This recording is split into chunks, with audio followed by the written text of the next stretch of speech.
Isaiah chapter 2. The word that Isaiah the son of Amoz saw concerning Judah and Jerusalem.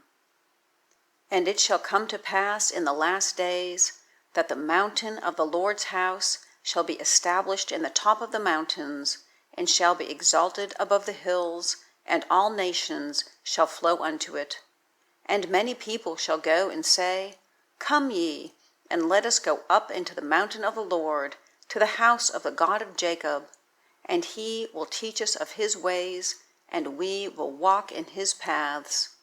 For out of Zion shall go forth the law, and the word of the Lord from Jerusalem. And he shall judge among the nations, and shall rebuke many people. And they shall beat their swords into plowshares, and their spears into pruninghooks.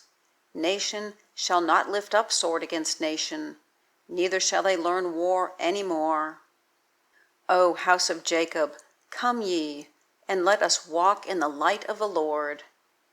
Therefore thou hast forsaken thy people, the house of Jacob, because they be replenished from the east, and are soothsayers like the Philistines, and they please themselves in the children of strangers. Their land also is full of silver and gold, neither is there any end of their treasures. Their land is also full of horses, neither is there any end of their chariots. Their land also is full of idols. They worship the work of their own hands, that which their own fingers have made. And the mean man boweth down, and the great man humbleth himself. Therefore forgive them not. Enter into the rock, and hide thee in the dust, for fear of the Lord, and for the glory of his majesty. The lofty looks of man shall be humbled, and the haughtiness of men shall be bowed down, and the Lord alone shall be exalted in that day. For the day of the Lord of hosts shall be upon every one that is proud and lofty, and upon every one that is lifted up, and he shall be brought low. And upon all the cedars of Lebanon that are high and lifted up, and upon all the oaks of Bashan, and upon all the high mountains, and upon all the hills that are lifted up, and upon every high tower, and upon every fenced wall, and upon all the ships of Tarshish, and upon all the pleasant pictures.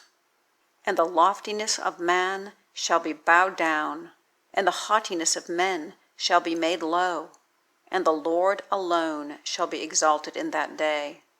And the idols he shall utterly abolish. And they shall go into the holes of the rocks and into the caves of the earth, for fear of the Lord, and for the glory of his majesty, when he ariseth to shake terribly the earth.